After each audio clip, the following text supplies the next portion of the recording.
আমার বক্তব্যের শুরুতে একটি আয়াত তিলাওয়াত করেছি।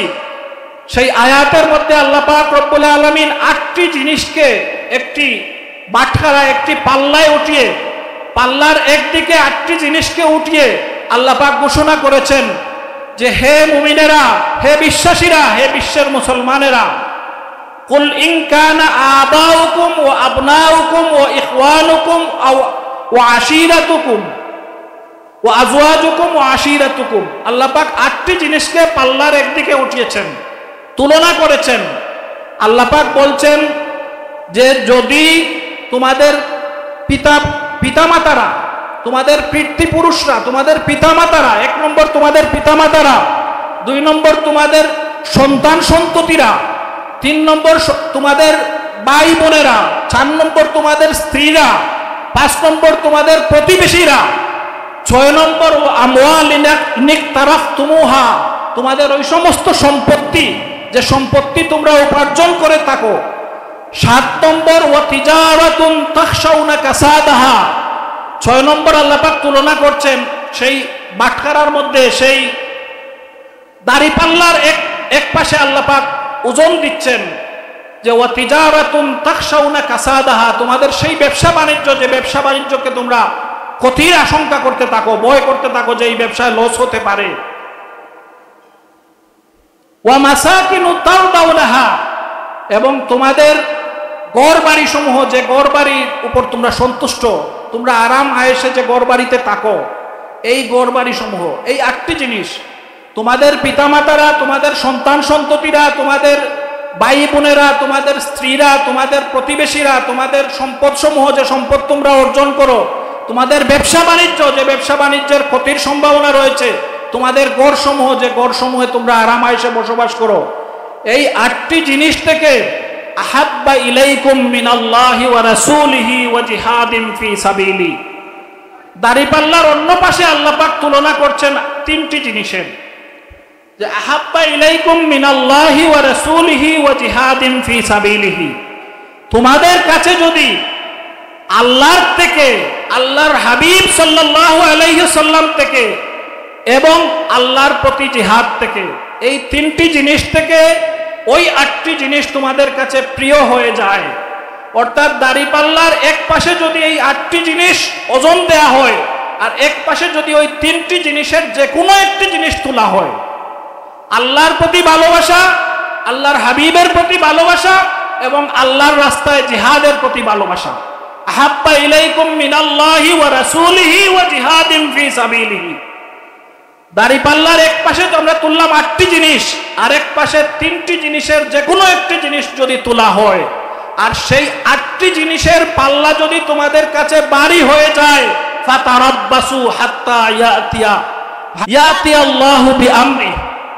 আল্লাহ পাক বলছেন যদি এই 8টি জিনিস, দাড়িপাল্লার এক পাশে যে 8টি জিনিস উঠানো হয়েছে, সেই 8টি জিনিস যদি তোমাদের কাছে ভারী হয়ে যায়, আর ওইদিকে যে কোনো একটি জিনিসের থেকে আল্লাহর প্রতি ভালোবাসা, আল্লাহর হাবিবের প্রতি ভালোবাসা, অথবা আল্লাহর রাস্তায় জিহাদের প্রতি ভালোবাসা, এই 3টি জিনিসের যে কোনো একটির থেকে ওই 8টি জিনিস যদি তোমাদের কাছে ভারী হয়ে যায়, ফাতারাব্বাসু, তোমরা অপেক্ষা করতে থাকো যতক্ষণ আল্লাহর হুকুম তোমাদের উপর না আসে, আল্লাহর গজব তোমাদের উপর না আসে।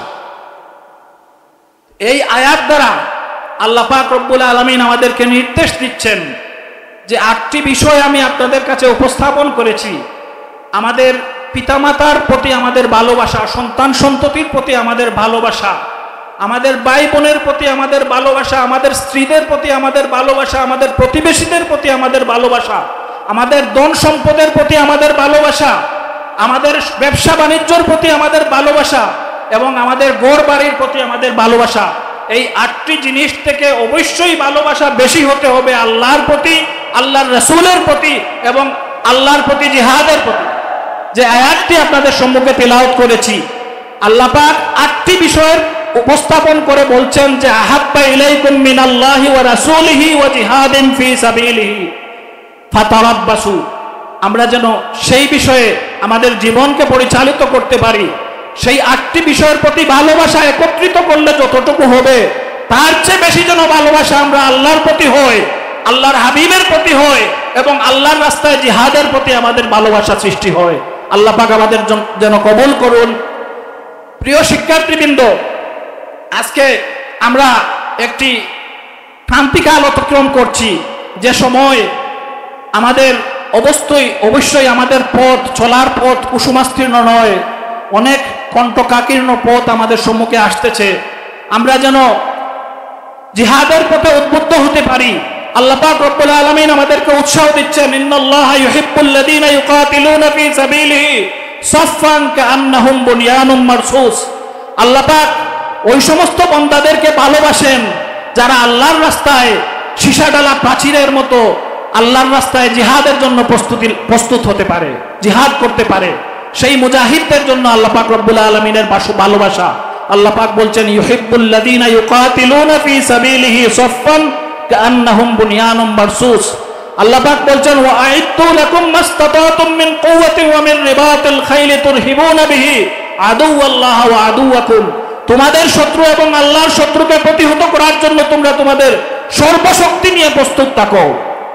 আল্লাহ পাক আমাদেরকে যেন সেই প্রস্তুতি গ্রহণের তৌফিক দান করেন।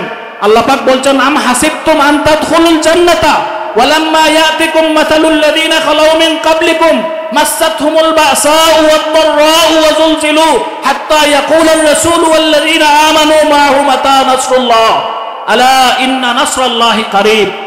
তোমরা এমনিতেই জান্নাতের আকাঙ্ক্ষা করো, জান্নাতে প্রবেশের কথা তোমাদের মনোবাসনা থাকে, কিন্তু তোমাদের পূর্ববর্তী জাতি যারা এই পৃথিবীতে অতিবাহিত হয়েছে তাদের কাছে এসেছিল, তাদের কাছে মাসসাতহুমুল বাসাউ ওয়াদ-দাররাউ ওয়া যুলজিলু, তাদের কাছে অনেক কঠিন পরীক্ষা তাদের কাছে এসেছিল। হাত্তা ইয়াকুলার রাসূলু ওয়াল্লাযীনা আমানু মাআহু মাতা নাসরুল্লাহ। এমনকি আল্লাহর রাসূল যারা ছিলেন সেই যুগে, আল্লাহর রাসূল আমাদের মহানবী সাল্লাল্লাহু আলাইহি ওয়াসাল্লামের পূর্ববর্তী রাসূলরা অধৈর্য হন নাই, কিন্তু আল্লাহর কাছে তারা আল্লাহর সাহায্যের জন্য প্রার্থনা করেছেন, আল্লাহর সাহায্যের জন্য অপেক্ষা করেছেন। হাত্তা ইয়াকুলার রাসূলু ওয়াল্লাযীনা আমানু মাআহু মাতা নাসরুল্লাহ। তারা বলছেন আল্লাহর সাহায্য কবে আসবে? আলা ইন্না নাসরাল্লাহি কারীব, যে জেনে রাখো অবশ্যই আল্লাহর সাহায্য সমাগত। আল্লাহ পাক রব্বুল আলামিন আমাদেরকে সাহায্য করবেন এবং আমরা অবশ্যই বিজয়ী হব। সকল ইসলামের শত্রুকে পরাজিত করে এই দেশে ইসলামী সমাজ প্রতিষ্ঠা করব, এই দেশে আমরা ইসলামী শিক্ষার প্রসার করব এবং এই দেশের সমস্ত মানুষ ইসলামকে মনে প্রাণে ভালোবাসবে, সেই আবহাওয়া আমরা সৃষ্টি করতে সক্ষম হব আল্লাহর ওলিদের সহযোগিতায়, তাদের অনুসরণে। আল্লাহ পাক রব্বুল আলামিন আমাদেরকে কবুল করুন। আসসালামু আলাইকুম ওয়া রাহমাতুল্লাহ।